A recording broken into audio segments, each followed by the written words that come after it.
जय हिंद दोस्तों, प्रभात physical education में आप सबका स्वागत है।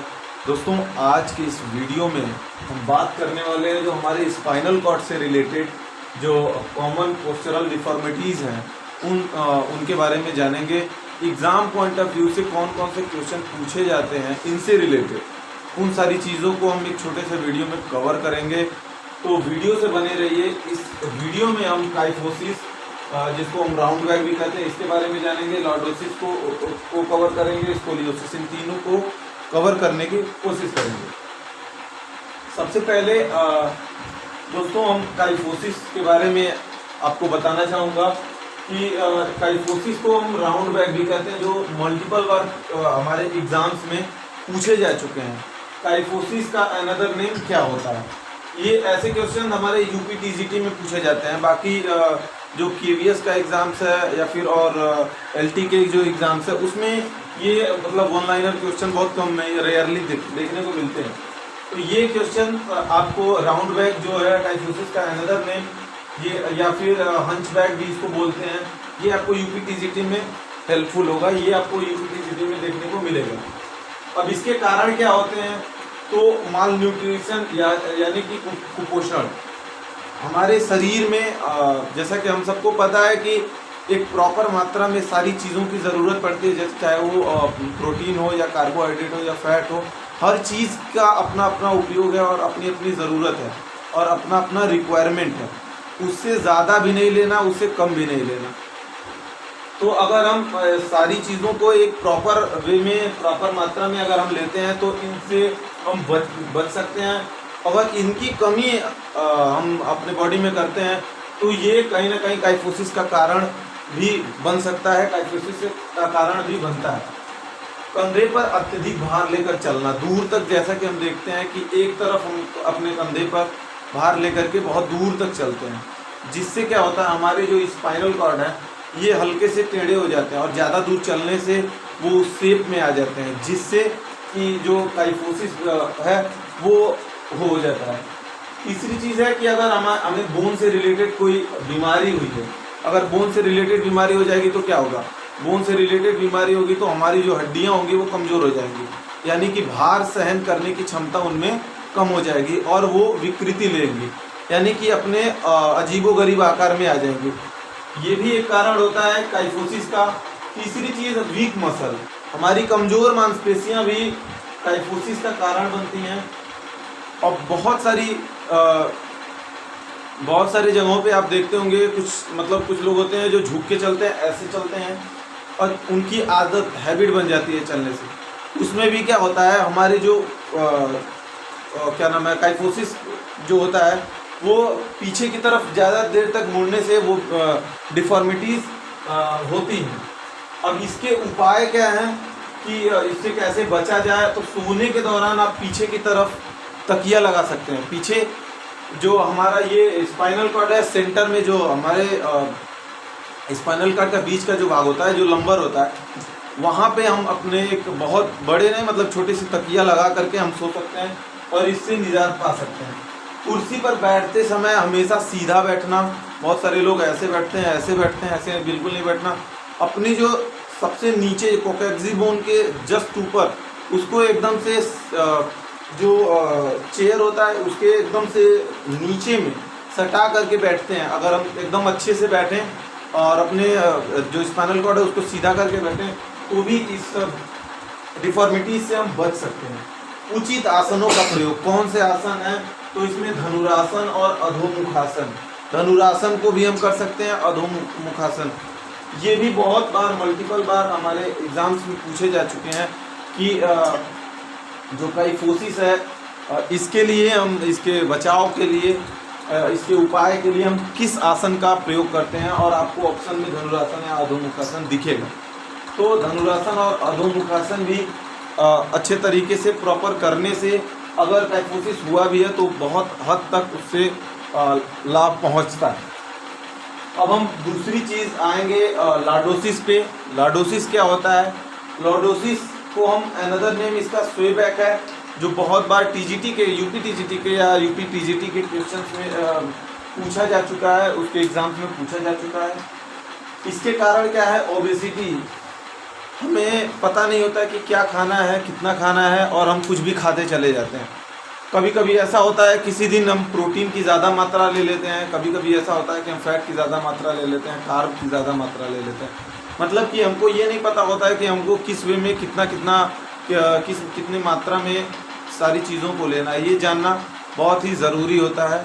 किसी भी डिफॉर्मिटीज़ को दूर करने के लिए अगर हम एक अच्छे तरीके से अपने भोजन को नियंत्रण कर लें, या फिर जिस चीज़ की ज़रूरत है प्रोटीन की, जैसे कि मतलब लड़कों में प्रोटीन की जो ज़रूरत होती है वो 57 ग्राम होती है, और लड़कियों में कितना होता है 47 ग्राम।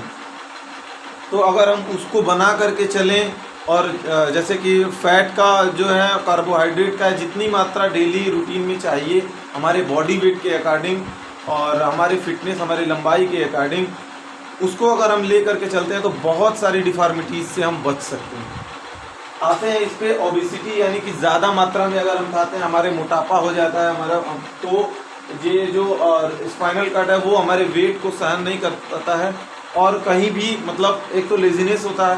फैट ज़्यादा होने से बॉडी में क्या आती है, फैट ज़्यादा हो जाएगा तो लेजीनेस आ जाता है, और हड्डियाँ होती हैं ना वो बहुत वीक हो जाती हैं, अपने आप को वीक फील करने लगती हैं। और फैट ज़्यादा होने से वज़न बढ़ता है, वज़न ज़्यादा बढ़ जाता है तो जो हमारी स्पाइनल कॉर्ड है वो हमारे वेट को सहन नहीं कर पाता है और वो आगे पीछे होने लगता है। इससे भी लॉर्डोसिस होता है। काइफोसिस का क्या है, ये इस तरह से जो हमारी रीढ़ की हड्डियाँ होती हैं वो इस तरह से हो जाती हैं। काइफोसिस इस तरह से हमारी रीढ़ की हड्डियाँ हो जाती हैं। और लाडोसिस में क्या होता है, लाडोसिस में अंदर की तरफ हो जाती है। काइफोसिस में बाहर की तरफ होंगी, लाइडोसिस में ये अंदर की तरफ हो जाएंगी। यहाँ से इसका क्या उसको बोलते हैं, स्पाइनल कॉर्ड जो हमारा ये है, स्पाइनल से यहाँ से इस आकार में ये लाइडोसिस के अंतर्गत हमारे स्पाइनल कॉर्ड हो जाएंगे, हमारी रीढ़ की हड्डियाँ हो जाती हैं। और दूसरी चीज़ क्या होती है, कमज़ोर मांसपेशियाँ अगर वीक मसल हैं तो भी हमारे जो लॉर्डोसिस होने के चांसेस बहुत ज़्यादा बढ़ जाते हैं, और लॉर्डोसिस से इंसान ग्रसित हो जाता है। व्यायाम न करना, पर डे मिनिमम आपको आधा घंटा तो अपने बॉडी पे देना चाहिए, और आधा घंटा शरीर को देना चाहिए। नहीं कुछ करते हैं तो मतलब थोड़ा सा एक्सरसाइज, स्ट्रेचिंग और वार्म अप करने के बाद आपको व्यायाम तो ज़रूर करना चाहिए, जिससे बहुत सारी रोगों से हम निजात पा सकते हैं, और डिफॉर्मिटीज़ से हम बहुत हद तक निजात पा सकते हैं। इससे रिलेटेड आसन पूछे जाते हैं, मल्टीपल बार क्वेश्चन हमारे एग्जाम्स में पूछे जा चुके हैं। तो इससे रिलेटेड एक आसन होता है हलासन, बहुत बार पूछा जा चुका है हमारे एग्जाम्स में। इसके उपाय हैं, हलासन अगर हम प्रॉपर करते हैं तो काफ़ी हद तक लॉर्डोसिस को कम किया जा सकता है। अगर ख़त्म नहीं होगा तो कम तो बहुत हद तक किया ही जा सकता है। उसके बाद 10 टाइम टो टच, हम अपने बॉडी को इस तरह से झुक करके 10 टाइम अगर टो टच, बहुत लोगों का मतलब ज़मीन में हाथ ऐसे झुकने पे मतलब ज़मीन में टच नहीं होता, तो कोशिश करिए। अगर नहीं टच होता है तो जहाँ तक जाता है वहीं तक जा करके वहाँ पे आप 6 to 10 सेकेंड तक होल्ड कर सकते हैं, फिर आप मतलब अपने इनिशियल पोजीशन में आ जाइए। फिर मतलब ये कम से कम आपको 10 टाइम करना है, आना है और अपने झुक करके अपने टो को टच करने की कोशिश करना है। अगर कर पा रहे हैं तो बहुत बेटर है। दूसरी चीज़ सीटअप भी बहुत ही हद तक लॉर्डोसिस को कम करता है। लॉर्डोसिस को कम करने के लिए आप सीटअप को नियमित रूप से सुबह शाम कर सकते हैं। फुल प्लैंक कर सकते हैं। फुल प्लैंक भी हमारे लॉर्डोसिस जो डिफॉर्मिटीज़ है स्पाइनल कॉर्ड से रिलेटेड, उससे निजात पा सकते हैं। अब हम बात करेंगे स्कोलियोसिस की, जिसमें जो हमारे रीढ़ की हड्डियां होती हैं वो एस आकार का या सी आकार की हो जाती हैं। ये एस आकार या सी आकार की यहाँ से हड्डी स्टार्ट होगी, इस तरह से हो जाएगी, या फिर ये सी आकार ऐसे हो जाएगी हमारी हड्डी। अगर इस तरह से होते हैं, ये दाएं और बाएं दोनों तरफ हो सकती हैं, दाएं बाएं दोनों तरफ से हो सकती हैं। इसका कारण क्या होता है, रिकेट्स। जैसा कि हम जानते हैं कि विटामिन डी के कारण जो बीमारी होती है वो रिकेट्स होती है, उसमें हड्डियां कमज़ोर हो जाती हैं, ज़्यादातर बच्चों में होती है। और कभी कभी ये मतलब ये स्कोलियोसिस बीमारी अगर छोटे बच्चे हैं, चूँकि छोटे बच्चे होते हैं तो उनके जो हड्डियां होती हैं वो बहुत कमज़ोर होती हैं, और बहुत फ्लेक्सिबल होते हैं, जिस तरह से मोड़ो उस तरह से मुड़ जाते हैं। अगर बहुत ज़्यादा छोटे बच्चे उनको ज़बरदस्ती ही मतलब चलने की कोशिश करवाना, उसमें भी आपका ये बीमारी होने के चांसेस हो जाते हैं, ये डिफॉर्मिटीज़ होने के चांसेस बढ़ जाते हैं। कि अगर बहुत ज़्यादा छोटा बच्चा उसको आप ज़बरदस्ती चला रहे हैं, उसकी हड्डियाँ बहुत मुलायम है, बहुत ही नाजुक हैं, फ्लेक्सिबल हैं, वो मुड़ जाती हैं और ज़्यादा मल्टीपल बार करने से आपको स्कोलियोसिस वहाँ से भी स्टार्ट हो सकता है। रिकेट्स में हड्डियाँ कमज़ोर हो जाती हैं, हमारे बॉडी वेट को मतलब वो बॉडी वेट को वो सहन नहीं कर पाते हैं। इसकी वजह से भी शरीर का भार आगे या पीछे की तरफ दाएं बाएं होने लगता है, इससे भी बीमारियां बढ़ जाती हैं। टांगों का अविकसित होना, अगर बहुत सारे लोगों में देखते हैं कि कोई टांग छोटी हो गई या कोई टांग बड़ी हो गई, तो इससे क्या होता है, इंसान झुक करके चलता है। उसमें झुक करके चलने से आपको इस तरह से उसकी मतलब स्पाइनल कॉर्ड की आकृति बन जाती है। तो ये झुक करके चलने से अगर आपके टांग ऊपर नीचे होंगे तो स्वाभाविक सी बात है, चलने पे आदमी थोड़ा सा ऐसे करके चलेगा। इससे भी आपके जो स्कोलियोसिस होने के कारण है, ये भी एक महत्वपूर्ण कारण होता है। विटामिन डी की कमी, विटामिन डी, कैल्शियम और फास्फोरस, ये तीनों हमारे हड्डियों के लिए बहुत ही इंपॉर्टेंट होते हैं और ये तीनों ही हड्डियों को मजबूत बनाने का कार्य करते हैं। अगर इन तीनों की में से किसी की भी कमी हो जाती है, सबसे ज़्यादा मतलब कैल्शियम की ज़रूरत पड़ती है हड्डियों में।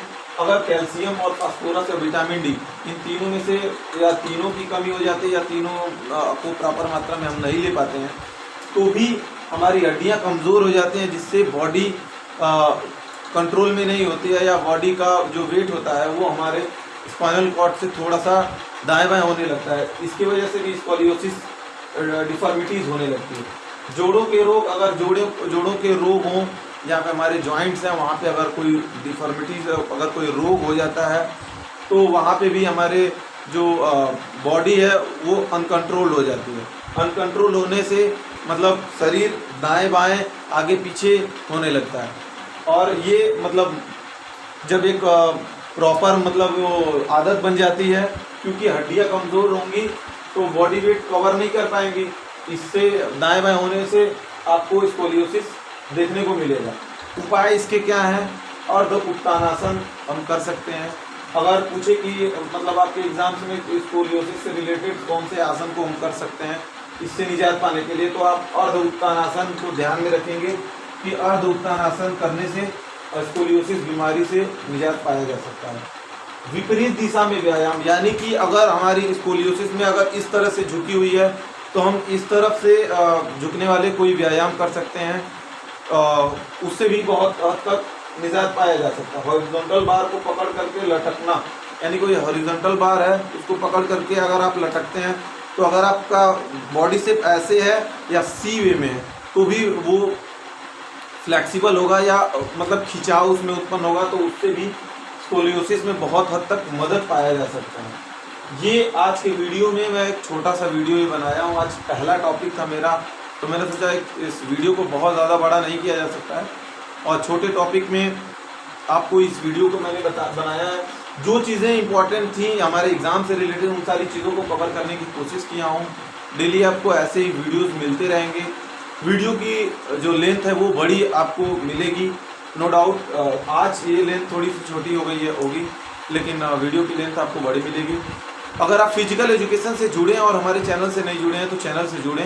यहाँ पे आपको सारी अपडेट फ्री में मिलती है और सबसे पहले मिलती है, और ऐसे ही वीडियोस आपको देखने को मिलते रहेंगे।